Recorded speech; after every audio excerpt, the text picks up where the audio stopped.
2026 começou com muitos clubes sem patrocínios de casa de aposta na primeira divisão nacional. Estamos falando de Coritiba, Grêmio, Internacional, Santos e Vasco. Comparado ao cenário do ano passado, em que toda a primeira divisão tinha casas de apostas no peito da camisa, ou seja, na principal cota de patrocínio, tem aqui uma pergunta a ser respondida. A bolha estourou?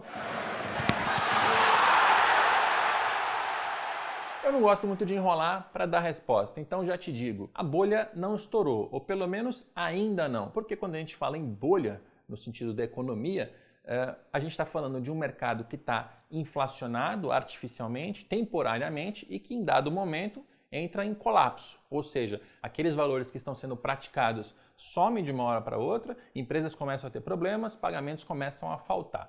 E a gente ainda não vê todos esses indícios no futebol brasileiro. Se a gente comparar caso a caso de cada um desses clubes que está sem patrocinador de casas de apostas, a gente vai chegar a uma conclusão um pouco diferente. A gente vai perceber que o mercado está entrando numa nova fase, um novo momento, uma hora de consolidação dessas casas de apostas, mas ainda não de um crash. Vamos começar pelo Vasco. O Vasco, no ano passado, tinha o patrocínio da Betfair, uma marca que pertence a um grupo chamado Flutter, que é internacional e aqui no Brasil chama Flutter Brasil. A Flutter Brasil também é dona da Bet Nacional e ela começou a fazer algumas mudanças no negócio dela. Quando a gente olha para o Cruzeiro, por exemplo, que também tinha patrocínio da Betfair, no Cruzeiro eles trocaram a marca que vai na camisa, sai a Betfair, entra a Bet Nacional, mas na prática não muda nada porque é o mesmo grupo. Ele só está trocando as marcas de lugar por causa de uma questão estratégica da empresa. E no Vasco, por que essa troca não foi feita? Pelo que eu pude apurar, porque o Vasco está pedindo um valor bem mais alto do que ele recebia até então. O Vasco tinha um contrato que garantia 45 milhões de reais fixos,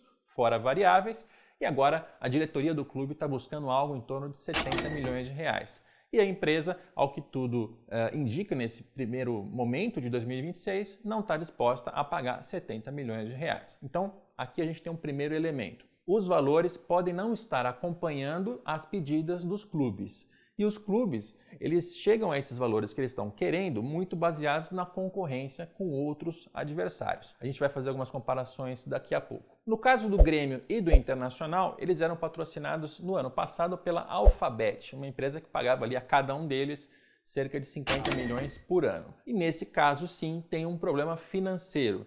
De acordo com pessoas do mercado, a Alphabet tinha alguns sócios e um desses sócios que ia aportar dinheiro, ia fazer uma injeção de capital, não fez. Então ela ficou sem dinheiro e já no ano passado houve atrasos de pagamentos a Grêmio Internacional, até que no fim do ano, já pelo mês de dezembro, ambos os clubes tomaram a decisão de rescindir esse patrocínio antes do que ele deveria ter acabado. Aqui sim a gente tem um caso que indicaria um colapso do mercado, só que ele deveria estar acontecendo em vários outros clubes para a gente chegar àquela conclusão de que é uma bolha. No caso do Santos, o Santos no ano passado era patrocinado pela 7K. E a 7K no Santos teve, em particular, seus desgastes. Do ponto de vista que machucou a empresa, o Marcelo Teixeira, presidente do Santos, deu uma entrevista coletiva com o logo da Blaze nos backdrops, né? Aquele pano de fundo que fica nas entrevistas, e isso chateou a empresa. E do ponto de vista do clube, a própria empresa passou a ser investigada pela Fazenda por uma venda casada. Eles fizeram uma promoção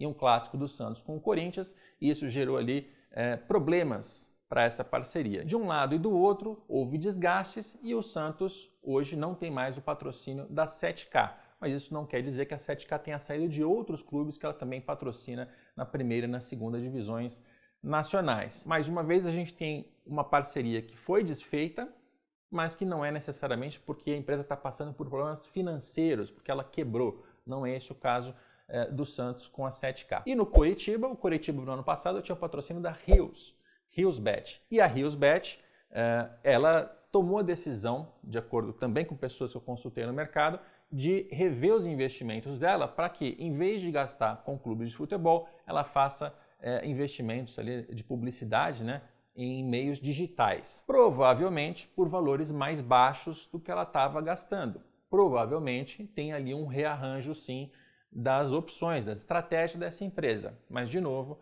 não é alguém que quebrou, que deixou parcelas a pagar e que, enfim, caracteriza ali algum tipo de colapso do mercado. Ou seja, o que esses casos todos estão mostrando para a gente? Que os patrocínios de casas de apostas continuam muito fortes nos clubes brasileiros, mas eles começam a não subir os valores de maneira alucinada, como estava acontecendo até então, e começa a haver uma desigualdade entre cada clube, entre cada ativo, entre cada propriedade que está sendo levada a mercado. Se a gente lembrar também que nesse início de 2026 a Esportes da Sorte renovou com o Corinthians por 50 milhões de reais a mais, era um contrato de 100 milhões e hoje o que a imprensa está reportando é que o contrato da Esportes da Sorte passou para 150 milhões, a gente tem aí um indício de uma empresa que continua a investir e inclusive aumentar o seu valor. Mas é o Corinthians, um clube de grande torcida que também dá bastante retorno. O Flamengo, no ano passado, fez a troca do seu patrocinador master para a entrada da Betano. E a Betano hoje paga 268 milhões e meio por ano, né, tirando a média ali dos próximos anos de contrato, ao Flamengo, que é um valor muito alto e que a gente também não tem nenhum tipo de notícia de falta de pagamento, de atraso ou de dificuldade sequer da parte da Betano. O Palmeiras com a Sporting Bet, o São Paulo com a Superbet, esses clubes também mantêm os seus contratos muito altos, são contratos de cerca de 100 milhões de reais por ano, e são contratos que estão sendo cumpridos. Quando a gente olha para todos esses casos, eu repito, o que parece que está vendo hoje no mercado não é um crash, não é um estouro de bolha, porque as empresas continuam a existir, a pagar os seus contratos e, em alguns casos, até aumentar os valores.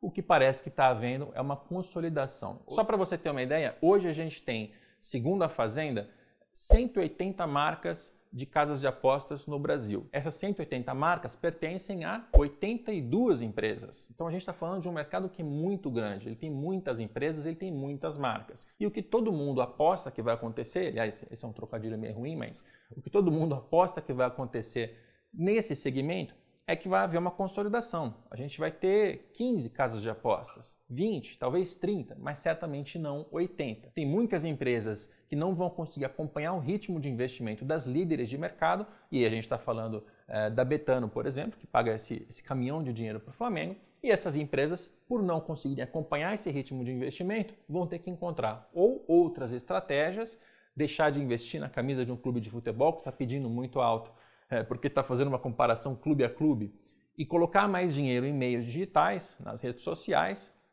ou então elas vão deixar de operar, empresas vão sair do mercado. Essa acomodação das empresas no mercado é o que me parece que está havendo, pelo menos com base nas informações que a gente tem até agora, comecinho de janeiro. Pode ser que nos próximos meses tenha novidades, tenha mudanças, e aí sim a gente chega a uma conclusão de que é um crash, mas ainda não me parece o caso.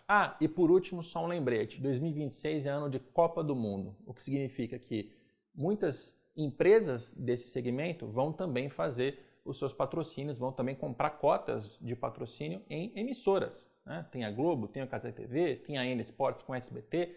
Isso também vai gerar algum impacto no mercado, porque o dinheiro, por mais que as bets movimentem muita grana, esse dinheiro que elas gastam em publicidade, gastam em patrocínios, é um dinheiro finito. Se tem mais possibilidades no mercado, vai haver também um rearranjo quando se trata dos clubes de futebol. Para você ler essa coluna falada, né, para você ver a parte escrita, acesse a minha coluna no Estadão, aproveita e faz a sua assinatura. E se você estiver assistindo esse vídeo no YouTube, não se esquece de se inscrever, deixar um joinha, deixar um comentário e, se for jogar, seja responsável. Tchau!